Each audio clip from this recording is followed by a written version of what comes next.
Don't mention it, said Hagrid gruffly. Don't expect you'd had a lot of presents from them Dursleys. Just Ollivanders left now. Only place for wands, Ollivanders, and you gotta have the best wand. A magic wand. This was what Harry had been really looking forward to. The last shop was narrow and shabby. Peeling gold letters over the door read, Ollivanders, makers of fine wands since 382 BC. A single wand lay on a faded purple cushion in the dusty window. A tinkling bell rang somewhere in the depths of the shop as they stepped inside. It was a tiny place, empty except for a single spindly chair which Hagrid sat on to wait. Harry felt strangely as though he had entered a very strict library. He swallowed a lot of new questions which had just occurred to him, and looked instead at the thousands of narrow boxes piled neatly right up to the ceiling. For some reason, the back of his neck prickled. The very dust and silence in here seemed to tingle with some secret magic. Good afternoon, said a soft voice. Harry jumped. Hagrid must have jumped too, because there was a loud crunching noise, and he got quickly off the spindly chair. An old man was standing before them, his wide, pale eyes shining like moons through the gloom of the shop.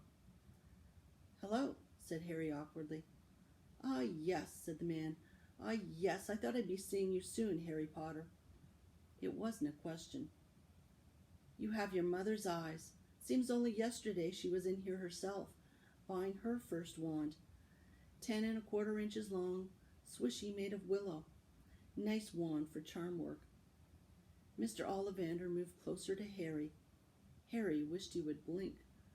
Those silvery eyes were a bit creepy. Your father, on the other hand, favored a mahogany wand, 11 inches, pliable. A little more power and excellent for transfiguration. Well, I say your father favored it. It's really the wand that chooses the wizard, of course. Mr. Ollivander had come so close that he and Harry were almost nose to nose. Harry could see himself reflected in those misty eyes. And that's where Mr. Ollivander touched the lightning scar on Harry's forehead with a long white finger. I'm sorry to say I sold the wand that did it, he said softly. 13½ inches. You, powerful wand, very powerful. And in the wrong hands? Well, if I'd known what that wand was going out into the world to do. He shook his head and then, to Harry's relief, spotted Hagrid. Rubeus Hagrid, how nice to see you again. Oh, 16 inches, rather bendy, wasn't it? It was, sir, yes, said Hagrid. Good wand, that one, but I suppose they snapped it in half when you got expelled, said Mr. Ollivander, suddenly stern. Yes, they did, yes, said Hagrid, shuffling his feet. Still got the pieces, though, he added brightly. But you don't use them, said Mr. Ollivander sharply. Oh, no, sir, said Hagrid quickly. Harry noticed he gripped his pink umbrella very tightly as he spoke. Said Mr. Ollivander, giving Hagrid a piercing look. Well now, Mr. Potter, let me see. He pulled a long tape measure with silver markings out of his pocket. Which is your wand arm? Well, I'm right-handed, said Harry. Hold out your arm, that's it. He measured Harry from shoulder to finger, then wrist to elbow, shoulder to floor, knee to armpit, and round his head. As he measured, he said, Every Ollivander wand has a core of a powerful magical substance, Mr. Potter. We use unicorn hairs, phoenix tail feathers, and the heartstrings of dragons. No two Ollivander wands are the same, just as no two unicorns, dragons, or phoenixes are quite the same.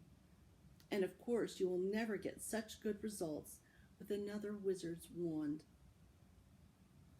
Harry suddenly realized that the tape measure, which was measuring between his nostrils, was doing this on its own. Mr. Ollivander was flitting around the shelves, taking down boxes. "That will do," he said, and the tape measure crumpled into a heap on the floor. "Right then, Mr. Potter, try this one. Beech wood and dragon heartstring, 9 inches. Nice and flexible. Just take it and give it a wave." Harry took the wand and, feeling foolish, waved it around a bit, but Mr. Ollivander snatched it out of his hand almost at once. "Maple and phoenix feather, 7 inches. Quite whippy. Try." Harry tried, but he had hardly raised the wand when it, too, was snatched back by Mr. Ollivander. "No, no, here. Ebony and unicorn hair, 8.5 inches, springy. Go on, try it out." Harry tried and tried. He had no idea what Mr. Ollivander was waiting for. The pile of tried wands was mounting higher and higher on the spindly chair. But the more wands Mr. Ollivander pulled from the shelves, the happier he seemed to become. "Tricky customer, eh? Not to worry. We'll find the perfect match here somewhere. I wonder, now, yes, why not? Unusual combination. Holly and phoenix feather, 11 inches, nice and supple." Harry took the wand. He felt a sudden warmth in his fingers. He raised the wand above his head, brought it swishing down through the dusty air, and a stream of red and gold sparks shot from the end like a firework, throwing dancing spots of light onto the walls.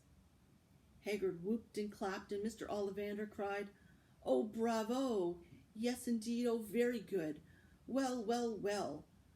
How curious, how very curious!"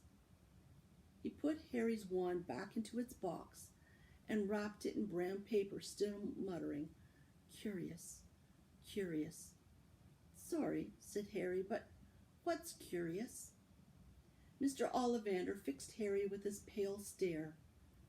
"I remember every wand I ever sold, Mr. Potter. Every single wand. It so happens that the phoenix, whose tail feather is in your wand, gave another feather. Just one other. It is very curious indeed that you should be destined for this wand when its brother, gave you that scar." Harry swallowed. "Yes, 13.5 inches, you. Curious indeed how these things happen. The wand chooses the wizard, remember. I think we must expect great things from you, Mr. Potter. After all, he who must not be named did great things. Terrible things, yes, but great." Harry shivered. He wasn't sure he liked Mr. Ollivander too much. He paid 7 gold galleons for his wand, and Mr. Ollivander bowed them from his shop. The late afternoon sun hung low in the sky as Harry and Hagrid made their way back down Diagon Alley. Back through the wall, back through the leaky cauldron, now empty. Harry didn't speak at all as they walked down the road. He didn't even notice how much people were gawping at them on the underground, laden as they were with their funny-shaped packages, with the sleeping snowy owl on Harry's lap. Up another escalator, out into Paddington Station. Harry only realized where they were when Hagrid tapped him on the shoulder. "Got time for a bite to eat before your train leaves," he said. He bought Harry a hamburger, and they sat down on plastic seats to eat them. Harry kept looking around. Everything looked so strange somehow. "You all right, Harry? You're very quiet," said Hagrid. Harry wasn't sure he could explain. He just had the best birthday of his life, and yet he chewed his hamburger trying to find the words. "Everyone thinks I'm special," he said at last. "All those people in the leaky cauldron, Professor Quirrell, Mr. Ollivander. But I don't know anything about magic at all. How can they expect great things? I'm famous and I can't even remember what I'm famous for. I don't know what happened when the night my parents died." Hagrid leant across the table. Behind the wild beard and eyebrows, he wore a very kind smile. Don't you worry, Harry. You'll learn fast enough.